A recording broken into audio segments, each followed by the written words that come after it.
Anda masih di Lansuk, pemirsa, kita lanjutkan perbincangan kita siang hari ini terkait dengan pilkada yang perlukah konser musik di tengah pandemi COVID-19. Masih bersama kami ada anggota Bawaslu, Pak Rahmat Bagja, dan juga anggota Dewan Pembina Perludem, Mbak Titi Anggraini. Saya ke Mbak Titi terlebih dahulu di segmen kedua ini. Mbak Titi, sudah adakah penelitian yang menunjukkan bahwa dengan adanya konser virtual atau mungkin konser bukan konser seperti biasanya ya, ini dapat menggait pemilih lebih banyak lagi ketimbang dengan dilakukannya konser musik seperti biasanya? Ya, kenapa peserta pemilihan itu senang menyelenggarakan acara kampanye yang mengumpulkan banyak massa? Karena memang harus diakui kampanye itu kan tujuan bagaimana bisa meyakinkan pemilih agar kemudian memilih dirinya begitu. Dan pengumpulan massa dalam jumlah besar berupa kampanye terbuka, kampanye rapat umum, konser musik, itu biayanya relatif lebih murah untuk menjangkau pemilih dan juga bisa mengumpulkan massa dalam jumlah besar sekaligus. Tetapi situasi hari ini seperti disampaikan oleh Pak Rahmat Bagja, ini kan berbeda. Mengumpulkan massa itu bukan sekedar mengumpulkan orang, tetapi juga potensial mengumpulkan virus COVID-19. Pelanggaran terhadap protokol kesehatan itu tidak bisa dianggap pelanggaran biasa, karena orangnya bisa bubar, tapi virusnya kadung menyebar. Itu yang berbahaya. Nah, ini yang kemudian ingin dihindari. Di banyak negara yang memang sudah menyelenggarakan pemilihan di masa pandemi, problem soal kampanye virtual atau kampanye langsung, kampanye terbuka, itu memang juga muncul. Memang pemilih itu lebih nyaman dengan kampanye terbuka. Karena kenapa? Ada interaksi, ada pertemuan, mereka juga bisa langsung melihat gestur kandidat dan lain sebagainya. Tetapi kan situasi sekarang ini berbeda. Itulah yang kemudian mengapa inovasi itu diperlukan. Kita tentu tidak bisa menjamin sepenuhnya konser virtual itu bisa sama daya jangkaunya dengan konser langsung begitu ya. Tetapi kan ini kita punya tujuan yang lebih besar. Tujuannya apa? Menjaga keamanan dan keselamatan warga negara. Oleh karena itu kerjasama semua pihak itu sangat diperlukan. Apalagi misalnya Pak Menteri Dalam Negeri kita kan selalu mengatakan kita ini mencari pemimpin yang transformatif, pemimpin yang bisa mengatasi COVID-19 dan seterusnya. Oleh karena itu komitmen itu harus dipaksa dari para calon. Kalau kemudian konser virtual, mereka bisa mencari inovasi bersama industri kreatif. Konser seperti apa sih yang efektif? Konser seperti apa sih yang bisa menjangkau dengan baik pesan-pesan kepada pemilih? Nah, justru tantangan inovasi itu diperlukan dari para kontestan dan juga industri musik seni kita untuk dihadirkan di Pilkada 2020. Dan penting mendengar teman-teman dari seniman ya, mereka juga terkejut gitu ya, kok kenapa gitu dibolehkan. Kalau misalnya KPU mengatakan kok kemarin nggak rame, ramenya baru sekarang, ya karena kita baru betul-betul tersadar bahwa kita ini sulit untuk diatur. Kemarin saja pendaftaran calon, ternyata di dalam kantor KPU-nya bisa disiplin. Tetapi menuju kantor KPU itu ada ribuan orang yang ikut terlibat dan ternyata alasan dari para kandidat itu sangat kurang, bisa dikatakan kurang bertanggung jawab ya. Pernyataannya kami kan tidak mengundang, kami tidak mengajak, mereka datang sendiri. Ya bagi saya itu sesuatu yang lucu ya, bagaimana mungkin mereka bisa datang sendiri kalau tidak ada yang kasih tahu begitu. Lalu kemudian kami tidak mungkin membubarkan, karena kalau kami membubarkan nanti kami dibilang sombong. Nah, ini yang problematik gitu. Masa lebih takut dibilang sombong daripada kandidat itu menyelamatkan agar warga tidak terpapar COVID. Jadi masyarakat pun kita harus kritis ini Mbak sama kandidat-kandidat itu. Jadi kalau ada kandidat yang masih mentoleransi pelanggaran protokol kesehatan dengan alasan takut dibilang sombong begitu ya, atau kemudian takut kemudian dijauhi pemilih, nah ini berarti komitmen dia sebagai pemimpin yang mengayomi, melindungi dan menjaga keselamatan warganya itu betul-betul kita bisa pertanyakan. Iya, berarti dari partai politik maupun juga dari calon nantinya untuk calon yang maju dalam pilkada ini dituntut untuk lebih kreatif, kemudian juga inovatif melihat kondisi sekarang di pandemi COVID-19 ini nampaknya tidak memungkinkan untuk diizinkannya adanya kerumunan massa. Oke, Pak Rahmat, kalau saya tanyakan terkait dengan aturan KPU sendiri, sebenarnya apa yang harus disempurnakan dari aturan KPU supaya mencegah adanya pemberian izin terjadinya kerumunan massa di saat kampanye?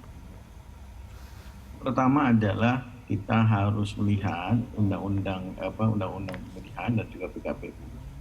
Nah, walaupun undang pemilihan karena penyesuaian terhadap protokol COVID-19 hanya masalah penundaan, maka problemnya undang-undang pemilihan adalah undang-undang dalam manajemen yang biasa, bukan luar biasa, bukan pada saat pandemi. Tata kelolanya tata kelola yang biasa. Nah, sekarang kan sudah tata kelola yang luar biasa. Teman-teman KPU katanya ingin menunjukkan bahwa diselenggarakannya proses demokrasi tanpa mengorbankan keselamatan dan kesehatan masyarakat. Oleh sebab itu perlu kita menggali lebih dalam apakah KPU itu sudah mengadopsi, karena undang-undangnya adalah masalah yang biasa. Nah, di PKPU-nya yang harus kemudian bagaimana melaksanakan prosesnya.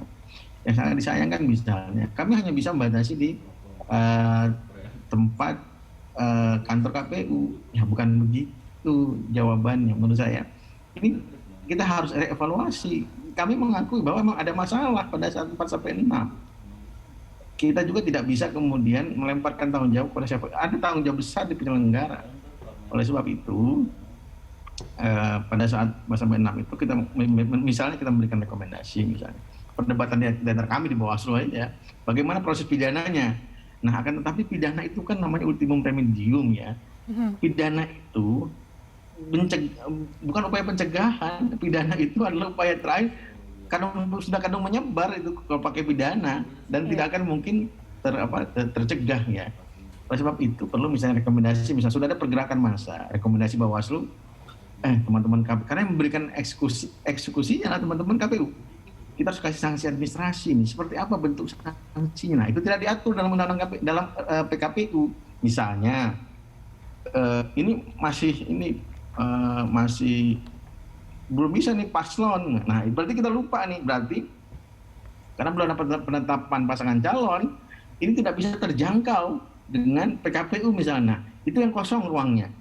Dengan cepat 4-6 itu harus ada revisi PKPU dengan cepat. Kenapa harus menjangkau paslon? Untuk apa? Untuk nanti 23, 24 atau kemudian pilkada selanjutnya jika masih ada pandemi ya. Kemudian sanksinya apa? Nah, sanksinya apa? Sanksinya tidak hanya teguran misalnya. Mbak Titi kemarin ini hanya teguran, nggak bisa memang. Harus ada sanksi yang membuat pasangan calon itu berpikir bahwa melakukan ini bahaya bagi kontestasi. Misalnya apa? Pencabutan, misalnya 2 minggu dia tidak boleh kampanye. 2 minggu tidak boleh kampanye. Atau paling berat misalnya dia tidak boleh mengikuti tahapan kampanye selanjutnya. Wah, itu lebih mengerikan lagi kan? Nah, kemudian misalnya tahapan, jadi hanya kampanye nggak boleh, hanya boleh nanti ikut pemungutan dan penghitungan suara. Wah, itu hanya kampanye misalnya, dia tidak boleh kampanye rapat umum, hanya boleh pemasangan alat peraga. Itu kan agak mengerikan buat pasangan calon. Dia akan berpikir, wah, kalau saya kena ini saya nggak akan bisa kenalan sama masyarakat. Metode yang paling efektif, Mbak, bukan metode rapat umum. Metode efektif pertemuan terbatas. Itu yang harus hati-hati juga kita. 50 pengumpulan 50-100 orang dalam pertemuan terbatas itu juga patut diawasi dengan baik sesuai dengan protokol COVID-19. Akan tetapi biasanya ini bisa karena 50 masih bisa terawasi. Itu efektif ya, efektif. Kalau rapat umum menurut saya yang paling efektif debat publik ya. Debat publik itu juga efektif sehingga kemudian menurunkan angka politik uang. Kenapa? Karena masyarakat terinformasikan. Nah, oleh sebab itu kita duduk bareng nih, misalnya teman-teman media nanti pada saat iklan kampanye itu misalnya membuat slot yang lebih banyak buat teman-teman. KPU juga harus kemudian beradaptasi. Dulu slotnya seperti ini, berapa menit. Nah, sekarang harus berapa gitu, lebih berbanyak kan? Kenapa? Karena rapat umumnya diperkecil, pertemuan terbatasnya juga misalnya protokol COVID-19 itu membuat pertemuan terbatas juga agak agak susah untuk dilaksanakan ya, agak hanya beberapa kali. Oleh sebab itu bentuk iklannya diperbanyak. Nah, metode-metode itu yang perlu dapat dibuat. Dan kemudian misalnya bahan kampanye misalnya boleh masker. Maskernya sekarang kan masker yang sudah muncul lagi, masker scuba tidak boleh kan. Nah, ini harus inovasi lagi. Ini harus inovasi. Oke, masker mana yang efektif? Nah, pasangan calon harus berpikir sampai sana. Penyebaran bahan kampanye membuat masker yang efektif, kemudian hand sanitizer itu sudah boleh. Silahkan saja. Itu bisa dilakukan pada saat-saat ini, ke depan apalagi pada saat kampanye. Iya, berarti banyak PR ya Pak Rahmat nantinya pada saat diselenggarakannya konser musik mungkin ya seperti itu. Nah Pak Rahmat dan Mbak Titi, kita nanti di segmen berikutnya kita akan lanjutkan mungkin bagaimana kemudian bentuk pengawasannya apabila dilakukan konser musik dan juga apakah mungkin pilkada ditunda mengingat kita sedang dalam pandemi COVID-19. Pemirsa tetaplah bersama kami, Landstuk masih akan kembali.